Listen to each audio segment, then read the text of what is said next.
welcome everybody to my YouTube channel. This is the British Bionic Babe, and in today's video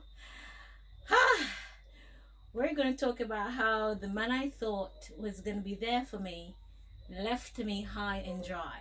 Come on, let's talk.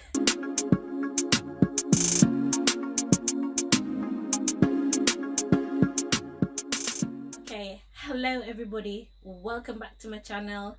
If you are new here, I just want to say thank you for coming along on the bionic journey with me. If you are a regular subscriber, I see you, honey, I see you. Thank you for continuing to be on this journey with me. As you can see, today we're coming from inside of my bedroom. Now, I don't have those bedrooms that I'm going to give you any bedroom tour. However, this is my humble abode. And if you're in Montego Bay, or if you're in Jamaica, we have had horrible weather. And so, if you don't know, I'm going to tell you, if the rain starts to fall, then I feel pain. And the more the rain falls, the harder the pain is. Well, the hotter the pain is. And so, I have been in bed most of the time over the last 2 to 3 weeks. So, this is why we're going to do this video from where I lay my head at night. Yeah, all right, so where should I start? All right, so let's say I was in a relationship with an individual for about 5 years, and in that relationship, it was, at the time I thought it was the greatest thing ever, but now when I look at it, it was one of the learning experience kind of relationship. And so I met this young man through a friend, and immediately we hit it off. And you know, I thought that that relationship was it. I mean, we were together for 5 years, but in that 5 years I was physically abused, I was mentally abused, I got cheated on with 9 different women. And those are 9 women that I know about. I got cheated on with 9 different women. I was belittled, I was embarrassed, I was treated like shit basically. And I still stayed in the relationship because we came from 2 different upbringings. And I thought that if I led by example in my relationship, if I loved him unconditionally, if I decided that, hey, you know, give him some time to get used to this type of love, this type of unconditional love, this type of person that I am, that eventually he'll learn to love me the way I deserved. Unfortunately, that shit did not happen. And on the 9th girl, when I said to myself, okay, I'm gonna stick it out with him no matter what, because yes, I am one of those people that believe that don't leave a good man because of him being unfaithful. I mean, nobody's perfect, but cheating is wrong. Do not get me wrong, cheating is wrong. I don't support it. However, we are all humans, and people lay themselves carelessly at times, or careless people find them and try to influence them to do something different than what they're supposed to do in the confines of their relationship. However, on the 9th girl, he was actually supposed to go to a job interview, and I set everything up in terms of helping him to get all his stuff together for his job interview.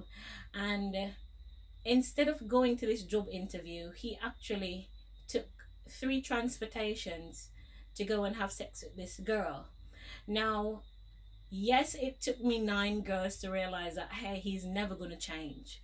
And the reason was that I took up a single man at the time, and logically I couldn't expect a single man that's been on the road with all of his casual sex partners to just automatically get up and be committed in a relationship to somebody.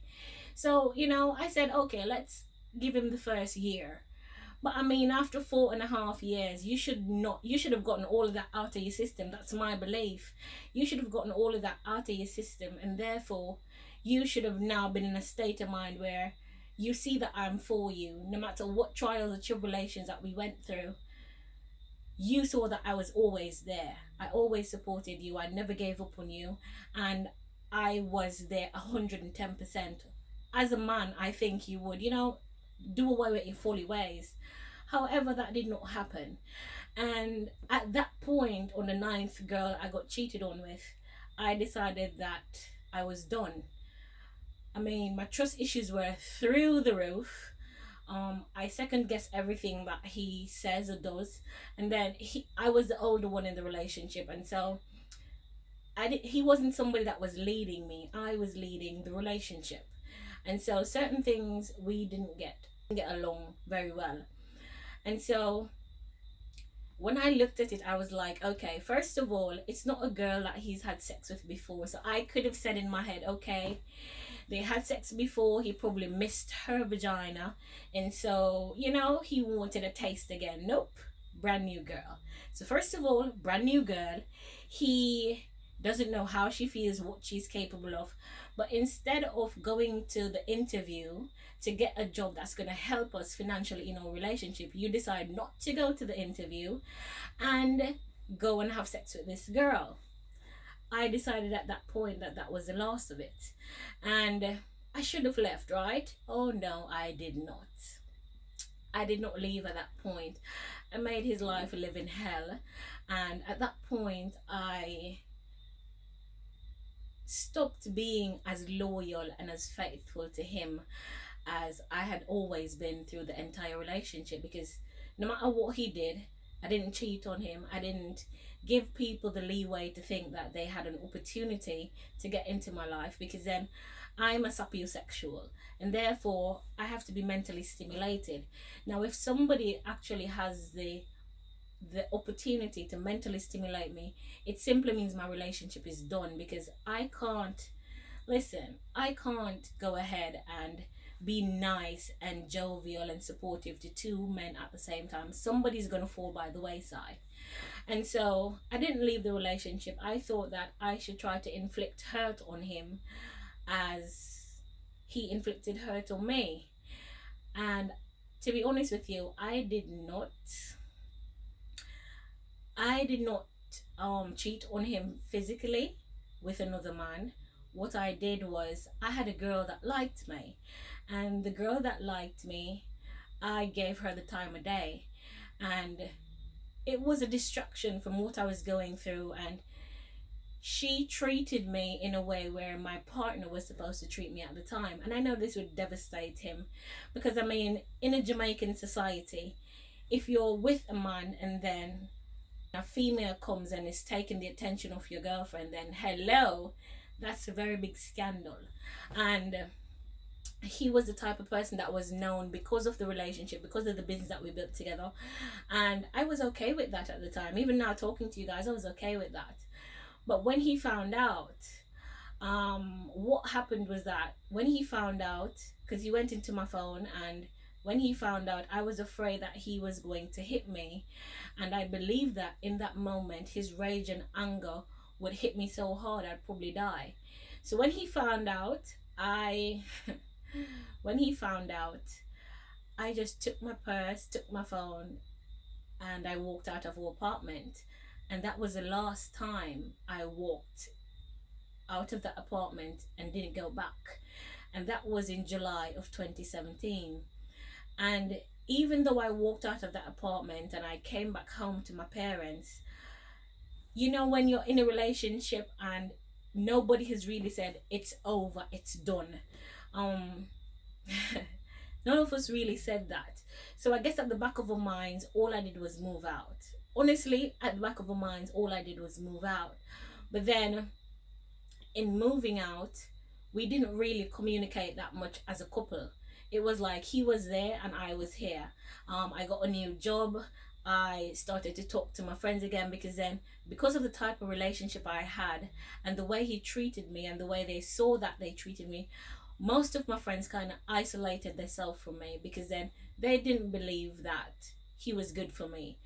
In that relationship, there was nobody in this world that thought that that man was good for me. It was literally me against him and the world. And nobody thought he was good for me. And the more he portrayed his anger, the more he portrayed his lack of commitment for me, more and more people, the hate line went very long and around many corners. I mean, there was no support. And even though there was no support, I decided that, hey, at the end of the day, everybody have their life to live, and I'm trying to, lead by example in my relationship. So he will change. I really believed in my heart that he would change. He would change, just not for me. And so even the course of the last 3 years, and I remember I moved out in 2017, and even over the course of that time from 2017 to 2019, if he called on me, I was there. If he needed me, I was there. If he wanted to talk, if he wanted assistance, I was always there for him. So even though we weren't technically in a relationship, anytime he called my phone, any time of day, any time of night, any day of the week, I would drop whatever I was doing, and I would ensure that whatever he needs done is done. And I'm a good woman. Yes, I am. I'm a very good woman. I am a yam head, yes, yam tip prime.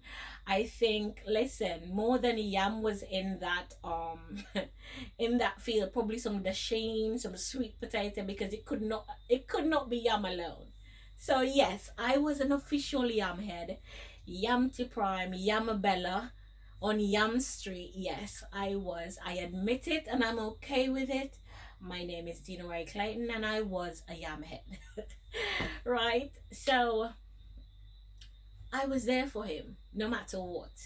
And after a while, I realized that, hey, it was time for me to move on with my life.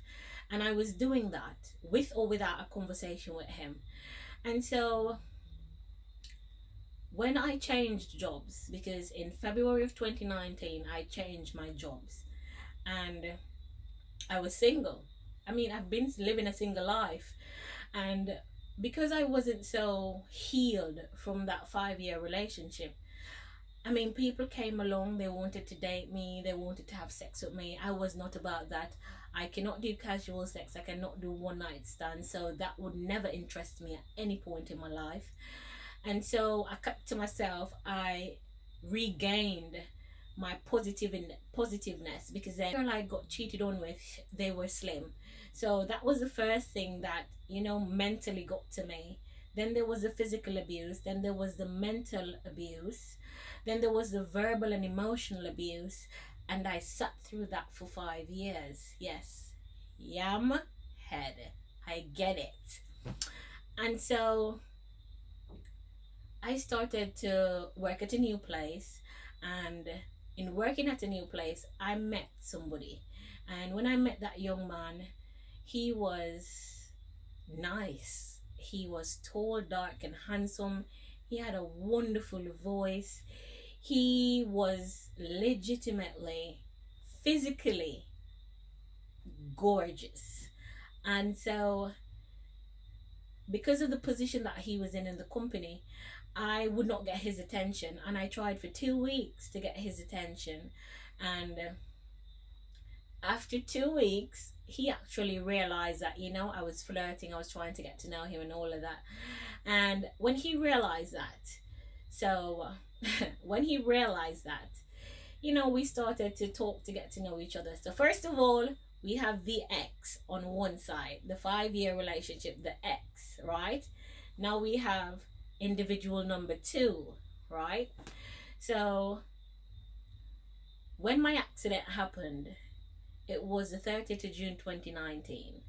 And so the event that I was going to, my ex was supposed to actually come with me, and we had a disagreement, and he didn't come. And then the person that I was, getting to know at the time, he was actually going to another event in another parish. And so he was supposed to meet me on my way up, because I would have left that event and meet with him and then, finish off my night. However, my accident happened. And I don't know about you guys, but when I woke up in the hospital 2 days later, to be really honest with you, I expected my ex to be there. And the reason why I expected my ex to be there is because We shared 5 years together, 5 trying years. And even after I moved out, even after I left that relationship, I was there for him as a friend. He could depend on me for anything. Even if I did not have a way out of the situation, I could guide him to getting the help he needed to get out of a situation. Now, I expected him to be there. I'm waking up from a coma. Now, you are awake, so you would know what's happening with me and what my damages and injuries were. So, as somebody that has known me and been in my life for the last 5 years, you have a perfect idea of me waking up to hearing all of this, mentally, how that will break me down. I'm an independent girl, and I mean independent down to the T. I'm so independent, I never think that a man is a need. A man is a want, therefore I can always live without one. That's how independent I was. I don't ask people for stuff because I'm very spoiled. I'm spoiled rotten. I don't like to hear the word no. And so I try to ensure that I'm always independent and I can always take care of myself.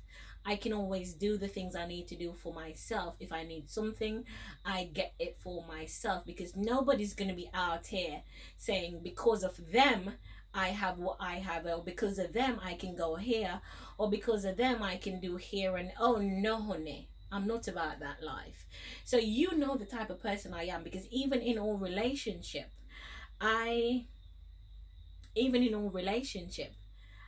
I was the financial stability. I was the one working 3 jobs to ensure that our rent was paid, or bills were paid, if we wanted to go out somewhere, if I was buying clothes for us, anything. I was the main financial stability up to 3.5 years in that relationship. So you know, as a man, as my ex, as my friend, because we're friends first, you know that waking up from an accident after, the last thing I remembered was I was okay. I was dropping my friend home. You should be there for me, because if it was you and you were in an accident, you would have woken up and seen me there, and I would have never left your bedside, because I know you would have needed me. And I thought to myself, okay, when I got up, I actually was looking for him. He was not there. And the guy that I just met in my new company, and we were just talking, and when my accident happened, we were just talking for 2 weeks, just getting to know each other. And I said to him, listen, it's just been 2 weeks. It's just been 2 weeks, so I don't need you to be dealing with this right now. You get what I'm saying? When I get better, when I get out of the hospital, when I am at a place where my recovery is seen as recovery, then I will look for you, and if feelings are still there, we can pick up where we left off. This man said no. So I don't want you to get confused. So individual number 1, who is my ex, for a 5-year relationship, he was not there when I woke up. Individual number 2, which was the person I was talking to and getting to know 2 weeks when my accident happened, he was there. And I thought it was unfair, because then I got up, I could not walk, I could not move. They didn't know what was going to happen to me, brain damage, all of that. Like, literally, I thought my life was ended. How can I be how can I be a partner to anybody in that state? And why would you want to stay around? We've just been talking for 2 weeks. And so he didn't go anywhere. Nope, he didn't go anywhere. And on 4 different occasions and on 4 different times in my recovery, I said to this second individual, you can go. You don't need to deal with this. You don't need to you don't need to be here for me right now, because I had my family, I had my closest friends in my circle that was there for me all the time. And I mean, I wouldn't want to wish this on anybody. And so as somebody that I'm just getting to know, I wouldn't want to put you in that position, because I thought it was unfair. Man did not leave at all. And I was in Falmouth Hospital, and he lived in Montego Bay, and this is his journey on a daily basis. He lives in Montego Bay. He worked in Lucy. So he had to leave Montego Bay, work in Lucy for 8 hours, drive back to Montego Bay, then to Falmouth to come and visit me. And he did this journey every day for the 1 month that I was in the hospital. I think he only missed like 2 days. And he was there for the 1 hour. And on weekends, when it was 2 hours each day, he was there for the full 2 hours every weekend. And listen, for somebody to be talking to you for 2 weeks and just automatically be there for you constantly, it was phenomenal. And then what he started to do was he sent me messages. So this is one message, right? And these are the messages that I would get along this line. Those are the messages that I would actually get. And on the 17th of every month, the second individual would tell me happy anniversary. And I don't know about you guys, but the only reason you would say happy anniversary to somebody is if you're in a relationship with them and you're celebrating, you know, going through another month and you all are still together, right? Right. So the fact that you were telling me happy anniversary, it means that subconsciously you have decided that we're in a relationship and that's why you're still here for me. And I behaved as such. I talked to him as such. And there were nights when I was suicidal, and if you click up here, you would see my suicidal thoughts that I had while I was in the hospital. And there were nights where I couldn't take it any longer, and he was the one that I was calling at 1-2 o'clock, and he always answered the phone and he always talked to me and let me feel better. And he was there, he was supportive to the point where he even bought my wheelchair. Nobody asked him to do it. He wasn't overhearing a conversation that said, okay, she needs to get a wheelchair. He just decided to buy the wheelchair, and he just told me that he bought me a wheelchair and he's going to give it to my parents. And I was very grateful. I had somebody in my corner that was not friend or family but a partner. And when I came out of the hospital, he was still there. Individual number 2 was still there. Now, we're going to break on individual number 2, right? Individual number 1, when I actually spoke to him over the phone, and you know, when I started to come around and they gave me my phone and I was answering all the questions from everybody and the update, individual said to me that he was at the hospital the night of my accident. And he was very distraught, because I can tell you one thing about him, I have no doubt that he loved me. And he'll probably forever love me, because listen, I left a mark in his life. Legit. I'm not tooting my own horn, but listen. I'm not one of those people he's going to ever be able to forget out of his life. And so, individual number 1, when I spoke to him and I said to him, why have you not been here for me? He said to me that he came to the hospital the night of my accident, okay? And he even helped doctors to move me and stuff. And he said he came and he kissed me. And when he kissed me, my mother rushed him. Now, come with me, people, come with me. Based on what I heard, they said that I was so broken up that they thought that I wasn't going to make it. I wasn't going to live. I was swollen to about 300 pounds. So you could basically not recognize who I was at that time. And then I am the first of 2 kids for my parents. The last thing that my parents saw was me getting ready to go out to celebrate the last part of my birthday celebration. The next thing they got was a phone call that I made to them in my accident, saying I've been in an accident and I'm crying. And that was the end of the conversation. And now they're looking at their child on life support, not responding, in a coma, and he comes and kisses me. Of course my mother is gonna you know, say something about it, because she's looking at her child that looks lifeless, and you're coming to kiss me, that can't help me at that time. And so I thought that if that happened to you, or if that had happened to me, I wouldn't look at it as an embarrassment. What I would look at it is that it's a parent that's hurting, that doesn't know what's going to happen to their child that they're looking at, that they can't even recognize. They don't know what's happening. So a lot of emotion.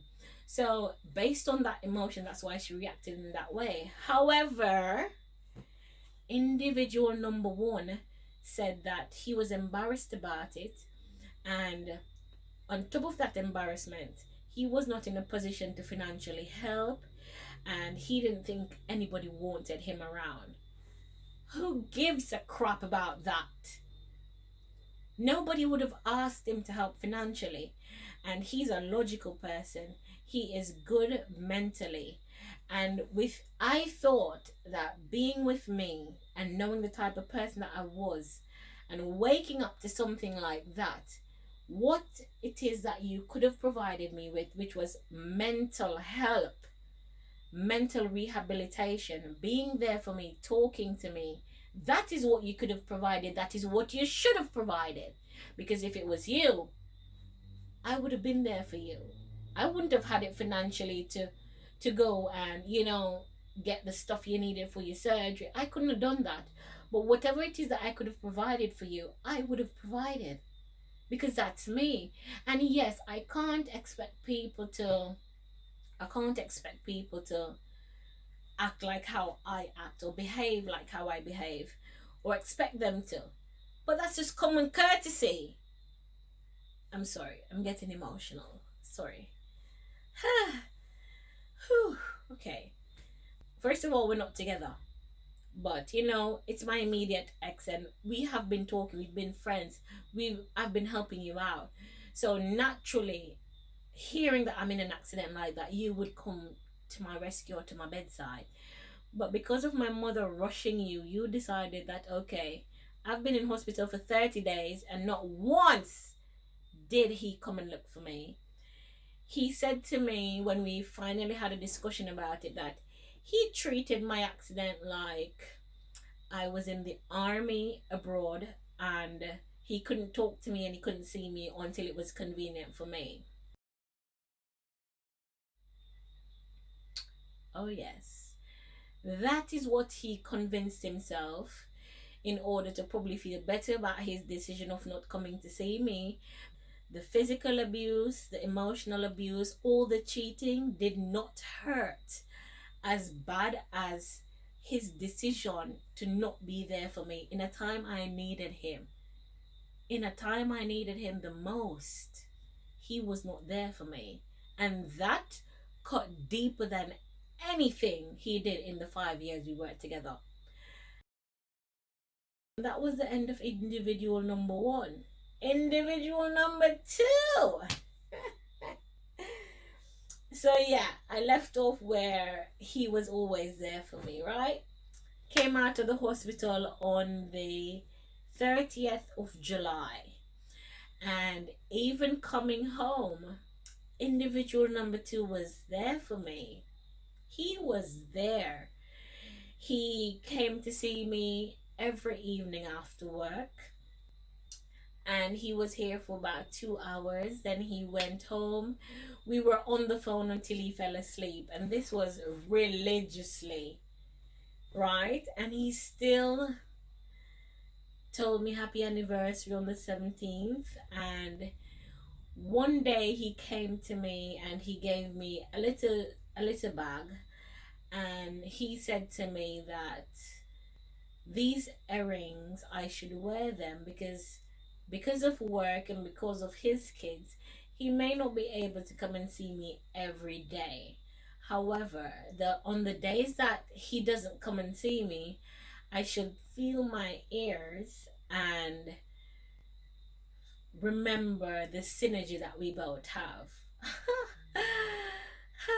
Nice, right? Yeah. But special, I felt good, I felt awesome. After all, we were in a relationship. He was my other half. He's been here for me. All of those good stuff. So I was recovering, and On the 17th of September, which would have been technically another anniversary,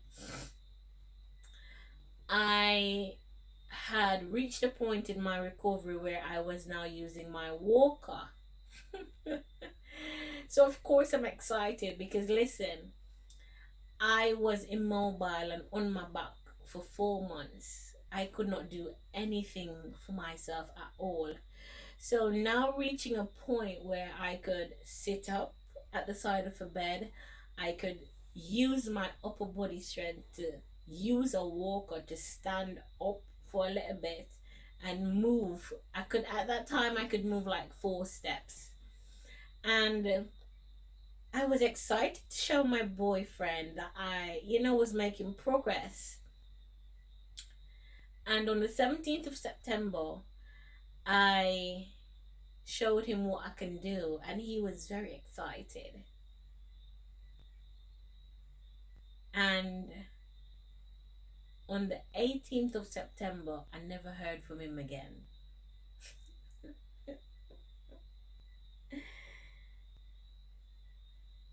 On the 18th of September, I called at 6 a.m. just as normal. I didn't get him. Straight to the entire day, I messaged, a call, I didn't get him. He didn't come and see me. When I called him straight, he didn't pick up the phone. When I called him on WhatsApp, it always said he's on another call.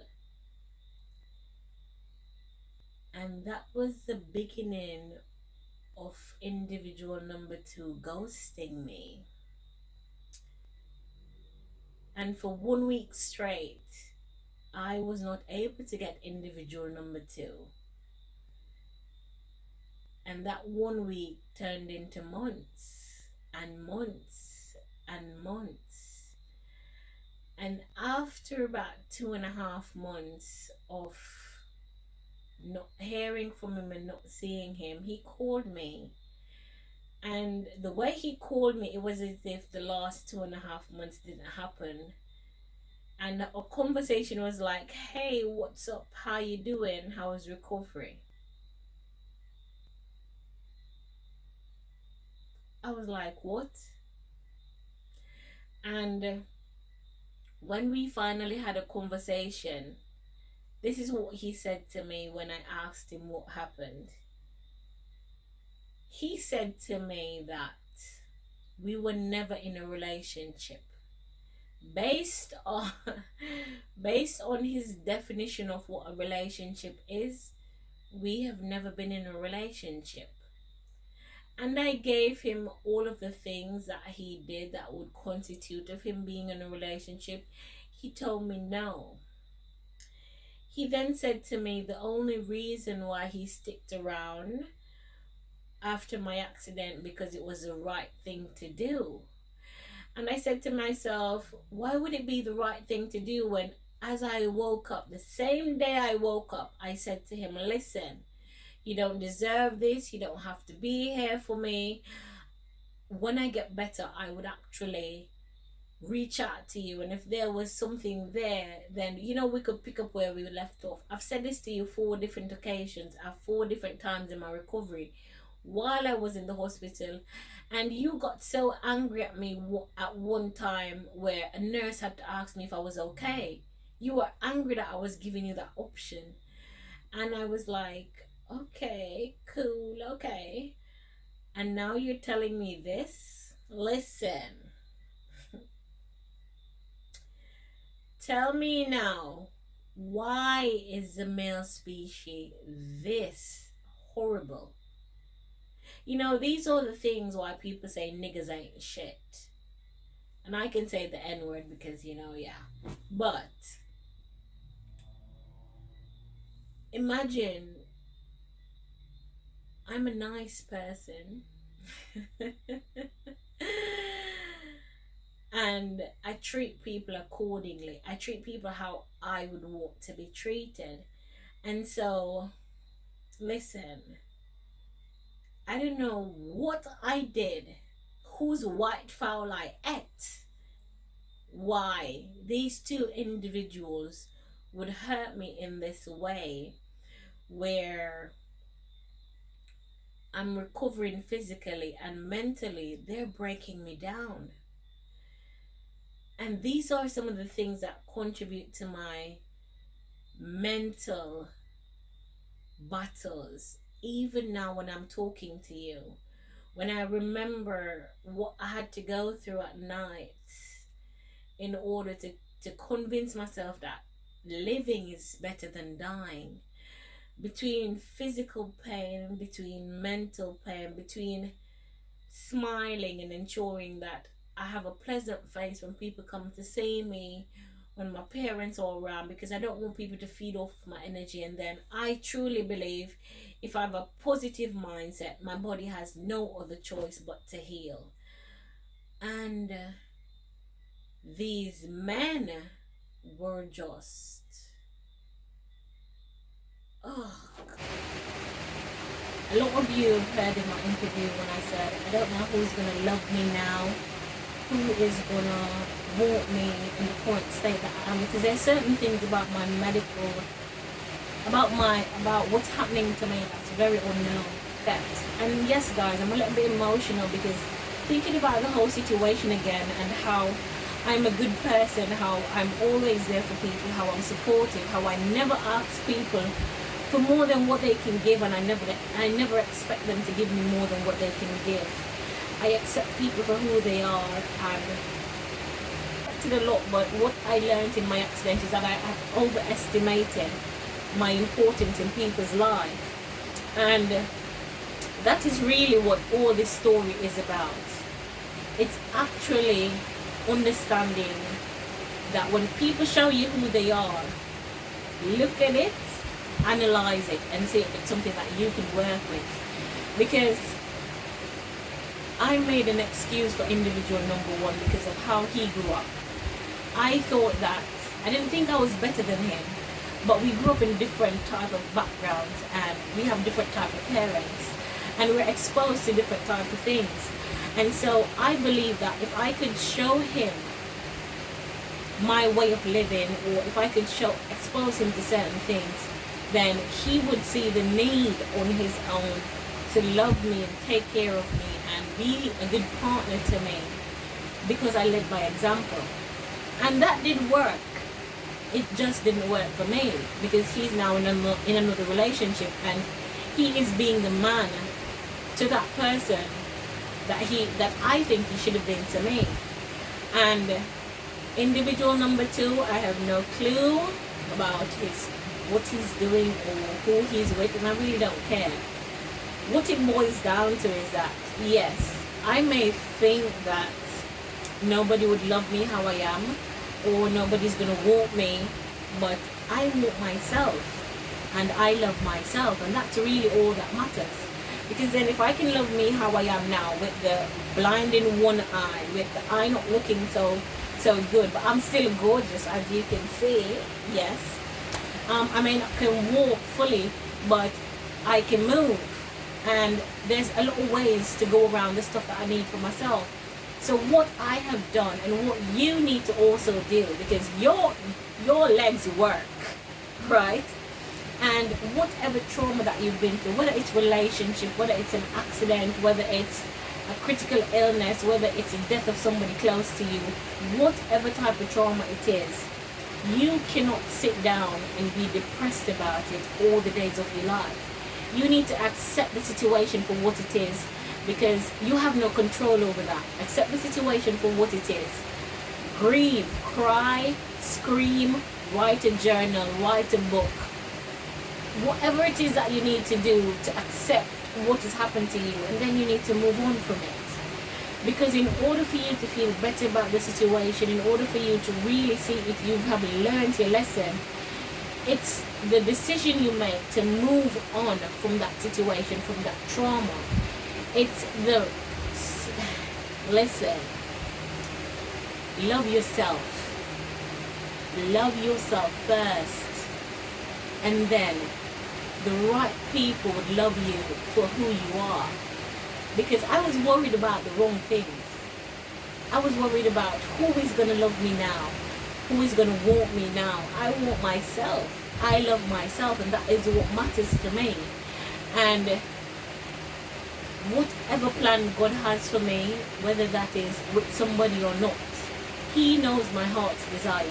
And what I pray about is, if my heart's desire is not what God desires, then He can give me the wisdom and understanding to realize that, hey, this is for a reason, and it's for a better reason, even though it's not what you want. So, yes, the Yamhead has graduated. Yes, I have graduated. And I'm a better person because I have learned from my mistakes. And I mean, yes, I have trust issues, but I can't use somebody else's fat and fry somebody new. And I look forward to the person that God has for me that will love me for who I am and not for who I was. And I mean, even people wanted to date me before my accident. Since my accident, I've not seen those men. And some of them I have seen, but they're not strong enough to deal with what I'm going through. So if you can't love me at my worst, why do you think you're going to be able to love me at my best? I'm not going to have you around. But guys, thank you so much for being on another video with me. This is your British Bionic Babe. Remember to follow me on all socials. I'm on Snapchat, I'm on Twitter, I am on Instagram, I am on Facebook. You can always reach out to me. Remember to leave your comments because I want to hear about what you have to say about my experiences and and how much of a yamhead you all think I am. But guys, thank you so much for being on another video with me. Remember, if you're here for the very first time, I want to thank you so much for being here.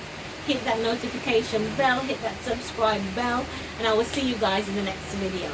Mwah.